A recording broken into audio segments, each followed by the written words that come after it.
announcing the arrival of the Governor of River State, His Excellency Samson Fubara. I am honored to address today's opening of the 115-116 combined quarterly general meeting of the River State Council of Traditional Rulers. As this is my first meeting with the council since I became the governor of River State,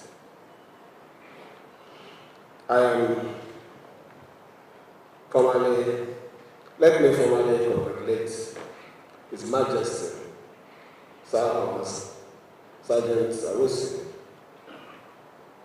Paramount Ruler of Amount of Kenya, on his appointment as the chairman of this council.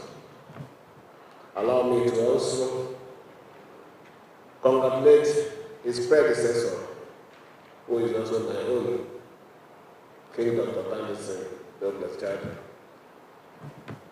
who diligently, faithfully, and proudly served this council and the state for 8 years.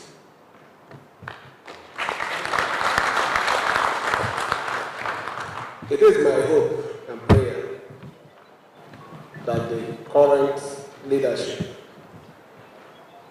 under our Sergeant Awusi will leverage the achievements of his predecessor and to build a more united and progressive council that will protect our state and serve the best interests of our people.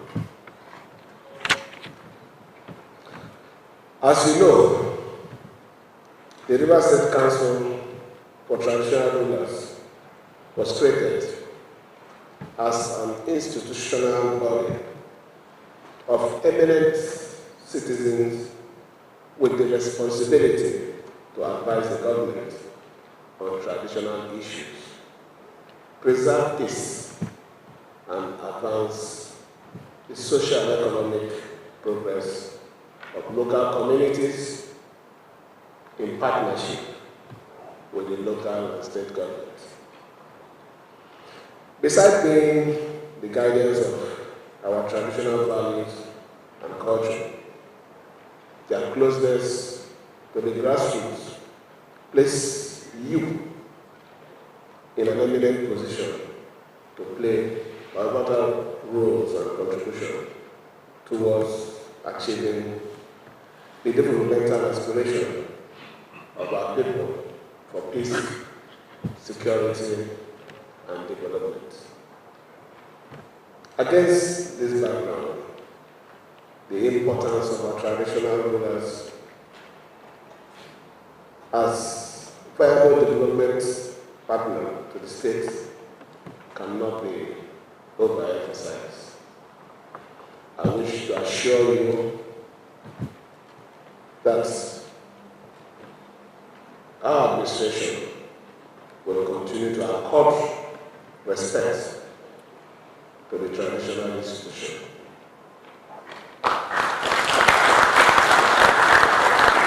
Strengthen and preserve your dignities and do whatever is necessary within our power and resources to improve your welfare and your well-being.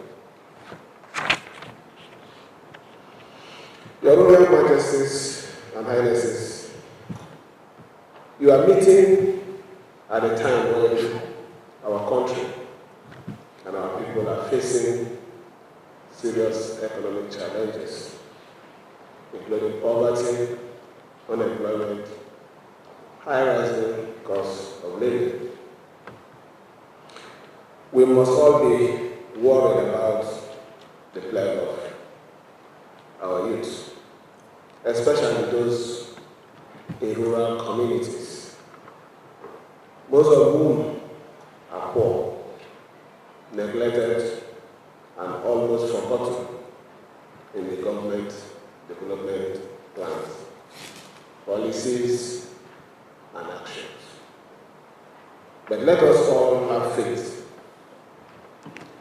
in the renewed hope agenda of President Bola Ahmed Tinubu, who is determined to pull the nation out of this prevailing economic nightmare and usher in a new era of sustainable economic progress.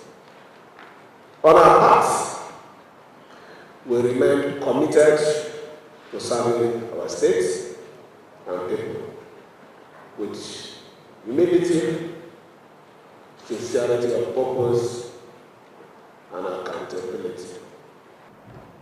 I assure you that I will not fail in this responsibility, nor will I surrender our mandates or progress to intimidation, blackmail, and deliberate sabotage.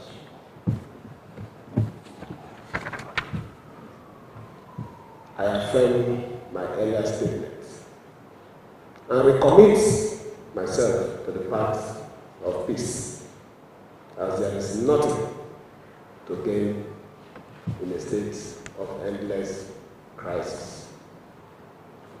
As traditional rulers, we embody the conscience of the states.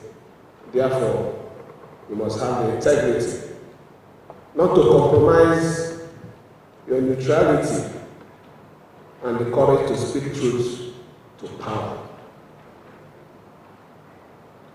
Lest you lose your moral authority and legitimacy before your people. We remain committed to serving our states and people with humility, sincerity of purpose, and accountability. We will prioritize and provide sufficient funding, just like the chairman has complained in his speech in the 2024 budget for you. It's not only limited to you, but we also make reasonable provision for education, for health care, and also social services across the states, so that no part, including the rural areas, will be left behind in our quest to advance human capital development and universal access to affordable and quality education and health care in River States.